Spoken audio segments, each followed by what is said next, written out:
Krishna devotees నిన్న మా youth క్లాస్‌లో మా గురువు గారు చెప్పిన ఒక ఇన్సిడెంట్ గురించి మీకు చెప్తాను. 13, 14, 16 ఇయర్స్ అమ్మాయిలు ఆత్మహత్య చేసుకున్నారంట. వాళ్ళు ఎందుకు చేసుకున్నారని ఆరా తీస్తే వీడియో గేమ్‌ల వల్ల. ఆ వీడియో గేమ్‌లో మరి అవతల వారు ఏం చెప్పారో తెలీదు. వీళ్ళేం చేశారో తెలీదు. దానివల్ల మరి ఏమైందో తెలవదు. ఆత్మహత్య చేసుకున్నారంట గోడ దూకి. ముగ్గురు అమ్మాయిలు 14, 15, 16 సంవత్సరాల అమ్మాయిలు ఆత్మహత్య చేసుకున్నారంట. ఢిల్లీలో జరిగిన విషయం ఇది. మళ్ళీ ఇంకొకటి ఏంటంటే ఐఐటీలో ఫస్ట్ వచ్చిన ఒక అన్నయ్య సూసైడ్ చేసుకున్నాడంట. అది ఆరా తీస్తే ఫాలోవర్స్ పెరగడం లేదని, మరి ఫేస్బుక్లోనో మరి ఎక్కడనో తెలియదు కానీ ఫాలోవర్స్ పెరగడం లేదని సూసైడ్ చేసుకున్నారంట. అసలు ఎక్కడికి వెళ్తుందండి సమాజం? సోషల్ మీడియా అనేది ఫాలోవర్స్ కోసం దీనికోసం వాడతారా?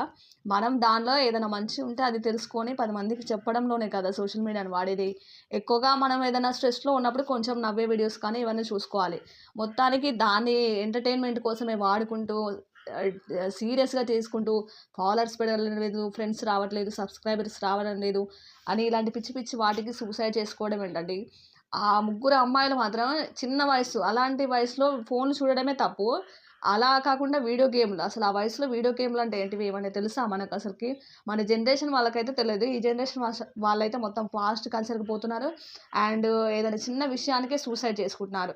మన ఝాన్సీ లక్ష్మీబాయి, మీరాబాయి లాంటి గొప్ప గొప్ప వాళ్ళు ఎంతోమంది దేశం కోసం, ధర్మం కోసం బ్రతికారు. ఎంతోమంది స్త్రీలు పోరాడారు. ఇటువంటి చిన్న చిన్న విషయాలకు అసలుకి ఎవరు సూసైడ్ ఆలోచనలు కూడా ఉండేవి కావు. వాళ్ళు కేవలం దేశం కోసం, ధర్మం కోసమే బ్రతికేవారు. మనం కూడా వాళ్ళలాగా మనం ఏదైనా చేయాలి కానీ ఇటువంటి పిచ్చి పిచ్చి ప్రయత్నాలు చేయకండి. చాలా చాలా బాధేసింది మా గురువుగారు చెప్పినప్పుడు.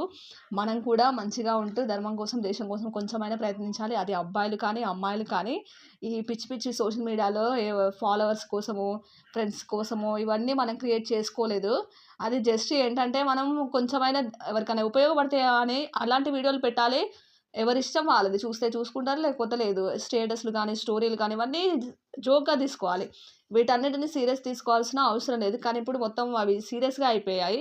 అలాంటివి మీరు మాత్రం చేయకండి. ఆ ఇన్సిడెంట్స్ గురించి విన్నప్పుడు చాలా చాలా బాధగా అనిపించింది. చిన్న వయసులో అసలు ఎంతోమంది స్త్రీలు మన దేశం కోసం పోరాడారు. అటువంటి వారిని ఆదర్శంగా తీసుకుంటూ మనం కూడా వాళ్ళలాగా ఏమన్నా సహాయం చేయాలి దేశం కోసం, ధర్మం కోసం. Shri Krishna devotees welcome to Rameshwari spiritual channel. Bhagavad Gita 6వ అధ్యాయం ధ్యాన యోగంలో ఈరోజు అంబరీష మహారాజు గురించి చెప్పుకుందాం.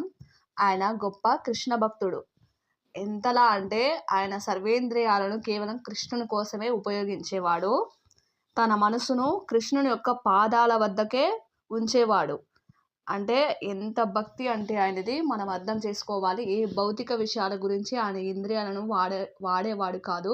తన మాటలను భగవంతుని దివ్య గుణాలను వర్ణించడంలో అంటే కీర్తించడంలోనే వాడేవాడు. మరి దేని కోసం ఆయన మాటను వాడేవాడు కాదు. కేవలం కృష్ణుని గురించి మాట్లాడడం, కృష్ణుని గురించే ఇవన్నీ చేయడంగానే ఉంటుంది.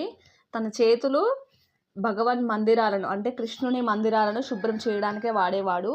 తన చెవులు భగవంతుని కర్మలను వినడంలోనే అంటే భగవంతుని యొక్క గుణగణాలను వినడంలోనే ఉపయోగించేవాడు. తన కళ్ళను భగవంతుని దివ్య రూపాలను చూడడంలో మాత్రమే వినియోగించేవాడు. మరి దేనికోసం తన కళ్ళను ఉపయోగించేవాడు కాదు. తన దేహాన్ని భక్తుల దేహాలను స్పృశించడంలో అంటే తన శరీరాన్ని వేరొక భక్తుని తాకడానికి మాత్రమే తాకేవాడు.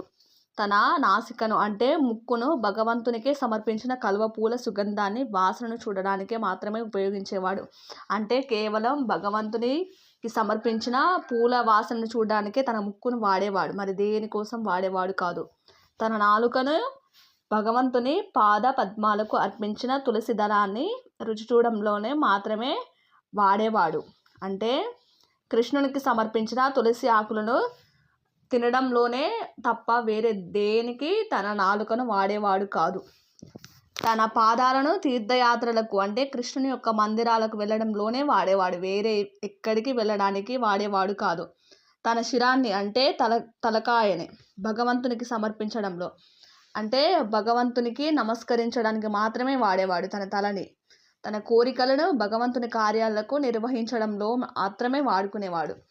వేరే ఏ భౌతిక కోరుకునేవాడు కాదు కృష్ణుని కోసం. కేవలం కృష్ణుని కోసం మాత్రమే వాడేవాడు.